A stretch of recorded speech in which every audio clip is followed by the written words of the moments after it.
साथियों नमस्कार। आपका स्वागत है हमारे YouTube चैनल देवेंद्र की पोस्ट में। आज हम अपने कार्यक्रम व्यक्ति विशेष में आपकी मुलाकात ऐसे शख्सियत से कराने जा रहे हैं जिनको न केवल गौतम बुद्ध नगर, पश्चिम उत्तर प्रदेश, यहाँ तक कि उत्तर प्रदेश की राजनीति का एक लंबा अनुभव है। यदि मैं यहाँ तक कहूँ कि मेरी जितनी उम्र है उससे कहीं अधिक उनको राजनीतिक अनुभव है, राजनीतिक समझ है। साथियों, आज व्यक्ति विशेष में हम आपकी मुलाकात कराने जा रहे हैं वरिष्ठ नेता और वर्तमान में भारतीय जनता पार्टी के विधान परिषद सदस्य नरेंद्र सिंह भाटी जी से। तो नमस्कार, आपका स्वागत है। नमस्कार, थैंक यू। बाबू जी, आपने एक लंबा राजनीतिक अनुभव देखा है, यहाँ तक कि गौतम बुद्ध नगर की जो जिला है राजनीति, इसके साथ साथ पश्चिम उत्तर प्रदेश और उत्तर प्रदेश की राजनीति आपने बहुत करीब से देखी है। तो सबसे पहले मैं यही जानना चाहूंगा कि आप एक ग्रामीण पृष्ठभूमि से आए हैं, एक ऐसे समय में आप राजनीति में आए जब ग्रामीण परिवेश से कल्पना नहीं करते थे कि बच्चा निकल करके राजनीतिक परिदृश्य पे जाएगा। तो आप ग्रामीण परिवेश से निकले, राजनीति में आए, तो यह राजनीति में आने का एक संयोग है या इस पर कभी विचार किया हुआ था कि राजनीति में ही जाना है? नहीं, ये शुरू से ही तय था कि मुझे राजनीति करनी है। उस समय राजनीति में ईमानदार लोग और घर में से जो लोग थे, जो अच्छे घरों के लोग थे, वो राजनीति में आया करते थे। और उस समय एक बहुत बड़ा महत्व था राजनीति का भी। तब मैंने ये निर्णय लिया था कि बाकी चीज़ें तो हैं, लेकिन समाज की सेवा भी जरूरी है। तो समाज के सेवा के उद्देश्य से हम लोगों ने राजनीति में आने का निर्णय लिया। आप हमें जरा अपनी राजनीतिक यात्रा के बारे में बताएं। कहां से आपने राजनीति की शुरुआत की और किस तरह राजनीतिक समय समय पर बदलती राजनीति में आपके क्या फैसले रहे, जरा इसके बारे में बताएं। नहीं, मैं सबसे पहला चुनाव 1983 में दादरी ब्लॉक के प्रमुख पद पर लड़ा था। तब मैं कांग्रेस में हुआ करता था और मैंने चुनाव लड़ा था। तो जो तत्कालीन विधायक थे विजयपाल जी, वो हमसे नाराज थे और वो हमारे खिलाफ हो गए थे उस चुनाव में। लेकिन हमने चुनाव लड़ा और 16 वोट से चुनाव जीता। तो राजनीतिक शुरुआत थी। फिर हम 3 सितंबर 1983 को ही, वो 29 मई 1983 को चुनाव जीते और हमने जीतते ही निर्णय लिया कि अब हम कांग्रेस में काम नहीं करेंगे। यहाँ कार्यकर्ता की पहचान नहीं है और कार्यकर्ता का सम्मान नहीं है। तो हम स्वर्गीय चौधरी चरण सिंह जी के नेतृत्व में लोकदल ज्वाइन किया था और 3 सितंबर 1983 को यहाँ सरोज बहन जी और वीरेंद्र वर्मा जी गवर्नर थे, वो आए थे, राज्यसभा के सदस्य थे और मुझे ज्वाइन करा के गए थे। तब से बस पार्टियों के नाम बदलते रहे, मैं वहीं रहा और उसके बाद ये यात्रा आगे बढ़ती रही। आपने समाजवादी पार्टी में एक लंबा राजनीतिक समय आपका रहा है, तो जरा हमें बताइए कि जो समाजवादी पार्टी का गठन किन परिस्थितियों में रहा, क्योंकि आप अगर मैं गलत नहीं तो समाजवादी पार्टी के फाउंडर मेंबर भी रहे हैं। तो ऐसी क्या राजनीतिक परिस्थितियां थी जिनमें आप समाजवादी पार्टी का गठन हुआ और ऐसी क्या स्थिति थी कि आपको फिर लोकदल छोड़ करके समाजवादी पार्टी को आपने अपना एक नया रास्ता चुना? नहीं, लोकदल छोड़ने की बात नहीं थी। लोकदल से 1988 में ही जनता दल बन गया था। जनता दल, जी। और सब दल मिलके चुनाव लड़े थे 89 में। और मैं भी एमएलए लड़ा था सिकंदराबाद से पहली बार 89 में और जीता था 21,000 वोटों से। तो जनता दल बन गया था। फिर जनता दल की टूट हुई 91 में और फिर बाबरी मस्जिद का जो प्रकरण हुआ, उसमें माननीय मुलायम सिंह जी ने गोली चलवा दी कार सेवकों पे। उसके बाद सरकार से हटना पड़ा और फिर चुनाव हुआ। तो माननीय स्वर्गीय बाबू कल्याण सिंह जी मुख्यमंत्री बने।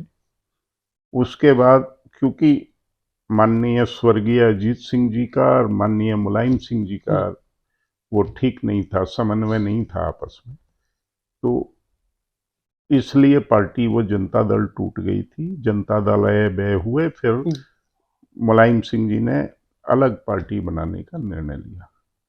तो 1992 में ये समाजवादी पार्टी का गठन हुआ।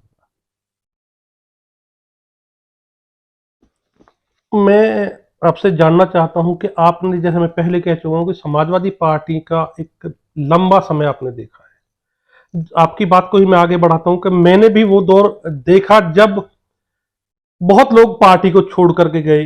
कई मुद्दों को लेकर के आपके ऊपर आक्रामक भी रहे, ऐसे कई समय आया, लेकिन आप समाजवादी पार्टी में रहे। हालांकि अब आपने समाजवादी पार्टी को छोड़ करके भाजपा में है, तो आपने दोनों तरह की समाजवादी को देखा है मेरे अनुसार। आपने मुलायम सिंह जी वाली समाजवादी पार्टी को देखा, और वर्तमान में जो अखिलेश यादव जी वाली समाजवादी है उसका भी आपको अनुभव है। दोनों का मूल अंतर जरा बताइए। नहीं, मैं हमेशा माननीय स्वर्गीय मुलायम सिंह जी के साथ था। अब ये बड़ी वो हो जाएगी कि मुझे दो ही घर मालूम थे, प्रोफेसर रामगोपाल जी का और माननीय मुलायम सिंह जी का। बाकी समाजवादी पार्टी में कितने बड़े बड़े नेता हैं, मुझे उनके घर और मकान मालूम नहीं थे, ना मैं कभी गया किसी के। मैं केवल मुलायम सिंह जी से जुड़ा हुआ था और मैं मुलायम सिंह जी के साथ रहा और मुलायम सिंह जी मेरे साथ रहे हर दुख तकलीफ में। तो मुलायम सिंह जी के साथ जो हुआ उससे मैं आहत हुआ। उनकी एक एज में अब कितने दिन जिंदा रहे, लेकिन उनका जो आखिरी समय था वो अच्छा नहीं समझता मैं इंडिविजुअल। हालांकि मैं मिलता रहा जी। माननीय स्वर्गीय मुलायम सिंह जी से। मैं 19 के चुनाव पे भी मिला था, 17 में भी मिला था, फिर 21 में भी मिला था।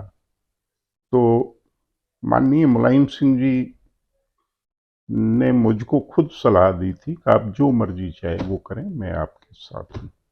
आप पार्टी छोड़ना चाहते हैं छोड़ें, ये जिद्दी है अखिलेश, इससे तुम स्वाभिमानी व्यक्ति हो, तुम्हारा मिजाज नहीं मिलेगा, तो तुम अपना भला बुरा देख के, मेरा तो खत्म हो गया, मैं अब राजनीति में नहीं हूँ, ना मैं जाऊंगा कहीं, ना मैं कोई मीटिंग करूंगा, ना मैं किसी के लिए भी जाऊंगा। तो अब तुम आजाद हो, तुम जहां जाना चाहते हो जाओ।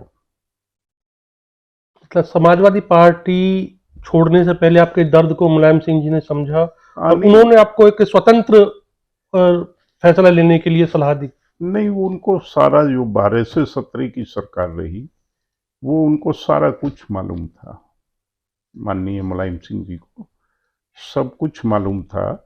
और अखिलेश जी ने, जो माननीय मुलायम सिंह जी से 40-40 साल से जुड़े हुए लोग थे, उनकी भी अवहेलना की और सब लोगों को उन्होंने इग्नोर किया। एक ऐसे नई टीम उन्होंने, उनके दिमाग में ये आ गया कि शायद 1500 किलोमीटर साइकिल चलाने से ही मुख्यमंत्री बन जाते हैं। ये उनको किसे उन्होंने भूल की, मैं आज तक नहीं समझाऊं, लेकिन वो ये अखिलेश की भूल थी। हम तो अखिलेश को परिवार का मेंबर ही, हम तो अपना भतीजा ही मानते थे जी। माननीय मुलायम सिंह जी के उससे, लेकिन उसने हमारी भी अवहेलना की और लगातार की। और बीच बीच में जो चीज़ें होती रहीं हम माननीय मुलायम सिंह जी के कहने से करते रहे, और उसको वो भी गवारा नहीं था कोई मुलायम सिंह जी के कहने से कुछ करे। तो इसलिए मुलायम सिंह जी ने, स्वर्गीय मुलायम सिंह जी ने हमको सजेस्ट किया। जब हमने उनसे राय ली तो उन्होंने कहा मैं, मेरी तरफ से आप आज़ाद हो और आप जहाँ भी जाएंगे मैं आपके साथ हूँ। अगर मैं गलत नहीं हूँ तो आपके से मुलायम सिंह जी की जो चर्चा हुई, संवाद हुआ लास्ट समय में पार्टी छोड़ने का जब फैसला लिया, तो मुलायम सिंह जी ने कहा था कि आप यदि किसी दूसरी पार्टी से चुनाव लड़ेंगे तो मैं चुनाव प्रचार भी करूंगा आपका। क्या ऐसी बात सही है? ये यहाँ की बात नहीं है, लेकिन आपको सही सूचना है। चलिए, तो एक मैंने जो गौतम बुद्ध नगर में राजनीति, पार्टी की राजनीति है उसको देखें तो भले ही एक समय ऐसा है जब प्रदेश में समाजवादी पार्टी की लहर रही। प्रदेश में जब 2009 से 2000 जो मायावती की सरकार थी, मायावती बसपा की शासनकाल की सरकार थी, उसको उखाड़ फेंकने का काम किया समाजवादी पार्टी ने। लेकिन ऐसे दौर में भी गौतम बुद्ध नगर में पार्टी का प्रदर्शन उस स्तर का नहीं रहा जिस स्तर की उस समय माहौल समाजवादी पार्टी का रहा। और उसके बाद लगातार अभी तक, अगर मैं हाल ही के नगर निकाय चुनावों की भी बात करूं, तो दादरी नगर पालिका पर ही केवल दूसरे नंबर पर है, वरना तो बहुत सी जगह समाजवादी पार्टी की हालत बहुत कमजोर रही। यहां तक कि एक नगर पंचायत में तो समाजवादी पार्टी अपना उम्मीदवार तक नहीं उतार सकी। तो इसके बारे में क्या कहेंगे? क्या ऐसा कारण रहा इसके पीछे? नहीं, यहाँ जो है समाजवादी पार्टी में अब कोई लीडर बचा ही नहीं। यहाँ माननीय मुलायम सिंह जी के साथ ज्यादा लोग नहीं थे पश्चिम में, पहले भी जी गिनती के लोग थे, उंगलियों पे गिनने के, जिसमें हमारे बुजुर्गवार स्वर्गीय राम शरण दास जी, जी एक स्वर्गीय रामफल सिंह थे सीकरी के, एक स्वर्गीय अपना सैदपुर वाले एक एमएलए भी थे हमारे, चचा कहते थे, वो सैदपुर बुलंदशहर से थे, चचा विक्रम सिंह, वो थे, मैं था। बाकी तो जब सरकार बनती है किसी की तो समर्थकों का एक हुजूम आ हर ही जाता है। सरकार का ही वो एक वोटलेस और वेटलेस लोगों की भीड़ लग जाती है, भाग दौड़ मच जाती है, जहाज डूबने से पहले चूहे कूद जाते हैं। तो वो हमेशा राजनीति का नियम रहा है, अब भी चल रहा है वो। तो ऐसे लोगों की भीड़ रहती थी जब सरकार बन जाती थी, बाकी तो सरकार नहीं रहती थी तो फिर वही सेलेक्टेड लोग रह जाते थे। यहाँ मतलब गौतम बुद्ध नगर में मेरी 2 गाड़ियों के अलावा झंडा भी समाजवादी का लगाने की हैसियत नहीं थी किसी की। झंडे भी उतार के लोग घर रखते थे। तो ये तो रहा, यहाँ वो नहीं था। यहाँ हमने संघर्ष किया, हम क्योंकि फाउंडर मेन रहे इसके, तो हम ही ने संघर्ष करके खड़ा किया था और नंबर 2 की पार्टी बना दी थी। जी, लेकिन उसके बाद से लगातार नंबर 2 को भी गंवा रही है पार्टी। नहीं, अब है ही नहीं।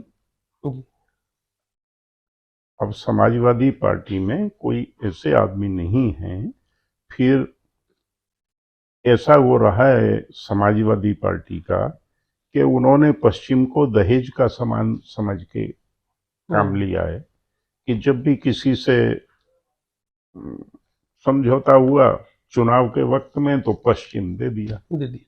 मतलब तो कहीं ना कहीं उससे समाजवादी के लिए एक उपेक्षा और हीन नजरिया हाँ, रहा। इधर वो समझते भी नहीं थे कि हमारा कुछ है, तो जो मेन लोग थे वही लड़ते रहते थे इधर। मेरा एक अगला सवाल है। आपने काफी लगा कि ये भाई हमारा समाजवादी पार्टी में अब वह स्वाभिमान या आत्मसम्मान नहीं है जो कभी मुलायम सिंह वादी समाजवादी पार्टी में होता था। आपने समाजवादी पार्टी छोड़ करके भारतीय जनता पार्टी को ही क्यों चुना? आपके सामने बहुजन समाजवादी पार्टी और कांग्रेस बेहतर विकल्प थे। और अगर मैं गलत थी तो मैंने सुना है कि आपके पास उस समय मायावती की तरफ से भी एक प्रस्ताव था, मायावती दरबार की तरफ से एक प्रस्ताव था कि आप बसपा ज्वाइन करें। और तो जरा इस बारे में बताएं। नहीं, वो तो रहता है, जब इतने लंबे समय तक नाराजगी चली तो हाउस में थे हम, वहाँ पता तो रहता ही है कि कौन व्यक्ति कहाँ है। अब ये चीज जो है, हमारे जो नेता सदन थे और डिप्टी सीएम थे माननीय दिनेश शर्मा जी, उनकी नॉलेज में भी थी। जी, तो उन्होंने उसका फायदा ले लिया। उन्होंने भी हमसे बातचीत की और हमें ये लगा कि बहन जी जो है, बहन जी ने अपना जो जनाधार है वो टिकट बेच बेच के ही खत्म किया है। जी। वहाँ हमने की जमीनी राजनीति, तो हम ऐसी पार्टी में खप नहीं सकते थे, इसलिए हम यूँ तो कांग्रेस का भी ऑफर आया था, यहाँ आने को लोग तैयार थे कि आप हमारे चुनाव लड़ने टिकट पे, हमने रिफ्यूज कर दिया था 19 में कि हम लोकसभा नहीं लड़ रहे। मेरा एक सवाल गौतम बुद्ध नगर की राजनीति से जुड़ा है, और ये सवाल जो विषय है रह रह करके जिले की राजनीति में चर्चा का केंद्र बना हुआ है, काफी इस पे चर्चा होती है। भारतीय जनता पार्टी गौतम बुद्ध नगर के अंदर पिछले एक दशक से गुटबाजी का शिकार रही है, और वर्तमान परिस्थिति में यह गुटबाजी तेज हुई है। इसके बारे में आप कैसे देखते हैं, इसे जरा इसके बारे में बताएं। ये गुटबाजी जो है, मैं तो किसी से करता नहीं हूँ, न मैं किसी को, जो परिवार है मैं उसको परिवार की तरह ही देखता हूँ। मेरा जो पुरानी पार्टी में रहा, मेरी वहां भी किसी से गुटबाजी नहीं, इसमें भी मेरी किसी से गुटबाजी नहीं। मैं माननीय प्रधानमंत्री, हमारे यशस्वी प्रधानमंत्री मोदी जी और हमारे यशस्वी मुख्यमंत्री माननीय योगी जी, उनके निर्देशों पे और ये पार्टी चलती है। मैं पार्टी का सिपाही हूँ। बाकी ये क्योंकि विश्व स्तरीय पार्टी है, हमारी बड़ी पार्टी बड़ी हो पार्टी गई है, तो बड़ी पार्टी, बड़ा परिवार जब होता है तो कुछ ना कुछ थोड़ा बहुत होता रहता है नीचे, उसकी पता भी नहीं चलती। तो ऐसा कुछ हो रहा होगा, चल रहा हो, आपकी बात को नहीं काटूंगा, हो सकता है चल रहा हो, लेकिन चुनाव के समय उनका कोई वजूद नहीं होता। जो पार्टीबाजी करते हैं या चुगलखोरी करते हैं कार्यकर्ता, वो अपना ही नुकसान कर लेते हैं, वो पार्टी का नहीं कर पाते। वो अपना 100, 200, 500 वोटों पे सीमित रह जाते हैं। क्योंकि चोरी से कोई काम नहीं होता, काम तो फील्ड में उतर के होगा। और वो चोरी काई की मुखालफत भी करेंगे तो उनकी मुखालफत का कोई जनता पे असर पड़ने वाला नहीं। इसी बात को मैं थोड़ा अपने सवाल को आगे बढ़ाऊं कि आगामी लोकसभा चुनाव जो 2024 आने वाले हैं, सभी राजनीतिक दल उसकी तैयारी में हैं। जिले में विपक्ष कोई बहुत मजबूत स्थिति में दिखाई नहीं दे रहा है, मतलब खड़ा वर्तमान में तो नहीं दिखाई दे रहा है। अब तैयारी में है सब, तो इग्नोर भी नहीं कर सकते। तो इस परिस्थिति में भारतीय जनता पार्टी के सामने विपक्ष एक चुनौती होगा, या फिर पार्टी की अंदरूनी गुटबाजी है, ये भी कोई रोल प्ले करेगी? देखिए, विपक्ष तो यहाँ मुझे भी नहीं दिखाई दे रहा है। इसीलिए मैं पूछ रहा हूं कि विपक्ष से बड़ी चुनौती हो गया पार्टी की गुटबाजी। मुझे कोई ऐसा व्यक्ति, हालांकि विपक्ष कैंडिडेटों की तलाश में है, बहुत जोरों से घूम रहा है, लेकिन मुझे अभी लग नहीं रहा कि वो किसी नतीजे पे पहुंचेंगे।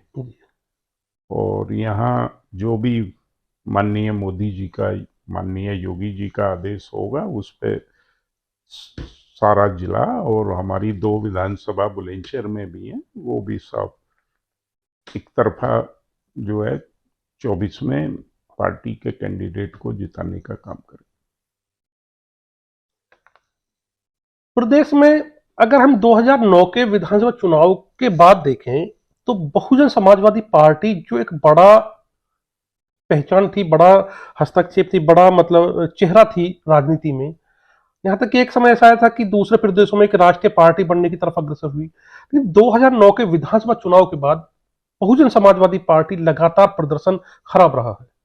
हालांकि पीछे लोकसभा चुनाव में बहुजन समाजवादी पार्टी और सपा का गठबंधन हुआ, कुछ लोकसभा की सीटें जरूर हैं, लेकिन इस विधानसभा चुनाव में जो 22 में संपन्न हुआ है, पार्टी का प्रदर्शन बहुत निम्न स्तर का रहा है। तो ऐसे में जिले में बहुजन समाजवादी पार्टी की भूमिका को आप कैसे देखते हैं? इस सवाल को मैं इस संदर्भ में विशेष रूप से पूछ रहा हूं क्योंकि जब जब प्रदेश के अंदर उपचुनाव हुए हैं, यदि एक आध सीट अपवाद स्वरूप छोड़ दें तो पार्टी उपचुनाव में बहुजन समाजवादी पार्टी हिस्सा नहीं लेती है और भाजपा चुनाव हार जाती है उपचुनाव को। इसका उदाहरण हम कैराना ले सकते हैं। उपचुनाव अभी घोसी विधानसभा चुनाव हुए हैं, उसका उपचुनाव परिणाम भी यही बताता है कि अगर बसपा चुनाव मैदान में होती तो सीट भाजपा के खाते में जा सकती थी। और जब मुख्य चुनाव होते हैं विधानसभा के या लोकसभा के, बहुजन समाजवादी पार्टी हिस्सा लेती है और उसका फायदा बड़े रूप से भाजपा को मिल जाता है। तो इन परिस्थितियों में बसपा की भूमिका को कहां देखते हैं, कि प्रासंगिकता को क्या देखते नहीं, धीरे धीरे बहन जी का भी जनाधार जो है जनता में है, उसकी जो साख है वो गिरी है, और उसका जो नतीजा है वो इसलिए भी हुआ है कि बहन जी ने किसी को लीडर ही नहीं बनने दिया, किसी को कमान एक विधानसभा की भी नहीं सौंपी, और वो रोज एक्सपेरिमेंट करती रहती हैं, आज इसको निकाल, उसको ले लो, इसको निकाल, तो उससे जनता में विश्वसनीयता कम हुई है। ऐसा नहीं है कि उनके लड़ने न लड़ने से फर्क पड़ता है, वो उनकी विश्वसनीयता लगातार गिरी है, और उसका नतीजा ये हुआ कि अभी एक ही एमएलए रह गया। हैं?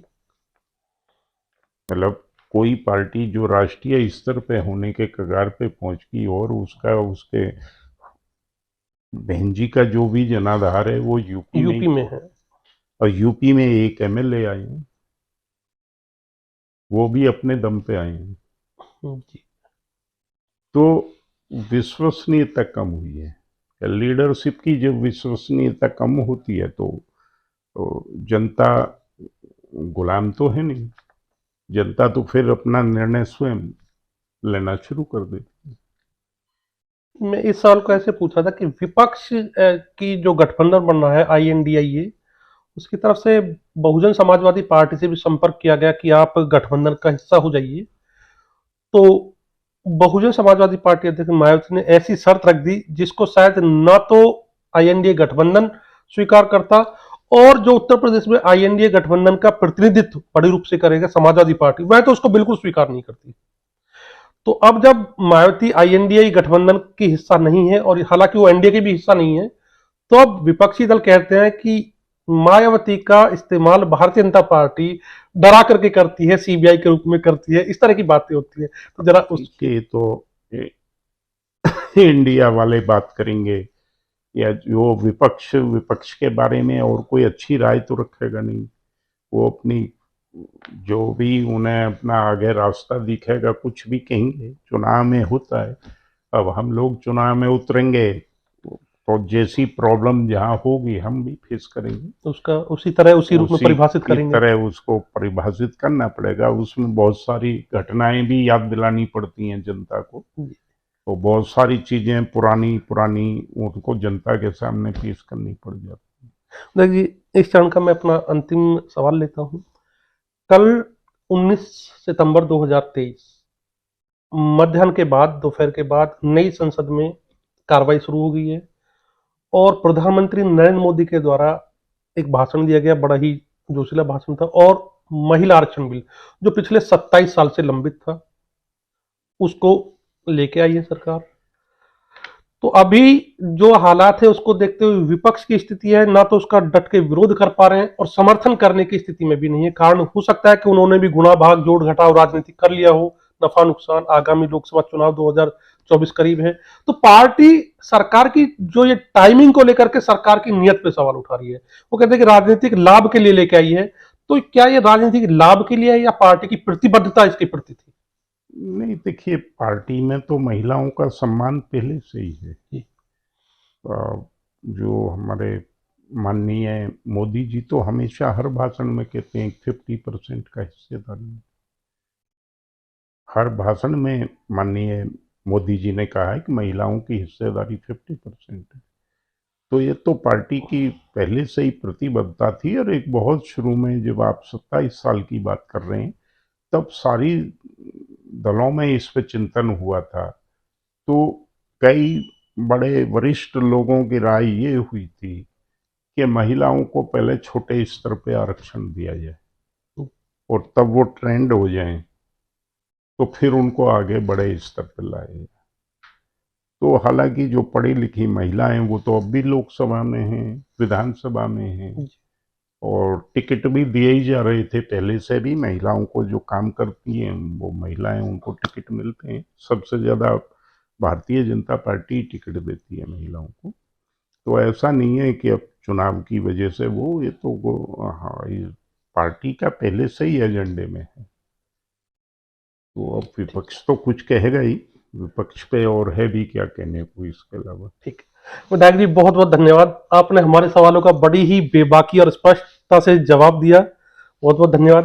थैंक साथियों, यदि आपको हमारी यह चर्चा पसंद आई हो तो हमारे चैनल को सब्सक्राइब कीजिए, वीडियो को लाइक कीजिए। हाँ, परिचर्चा को लेकर के आपके जो सवाल हैं हमें कमेंट बॉक्स में लिखकर फिर बताएं। वीडियो को अपने साथियों के साथ शेयर कीजिए। फिर अगले एपिसोड में आपके साथ एक और राजनीतिक हस्ती के साथ हम फिर हाजिर होंगे। तब तक के लिए नमस्कार।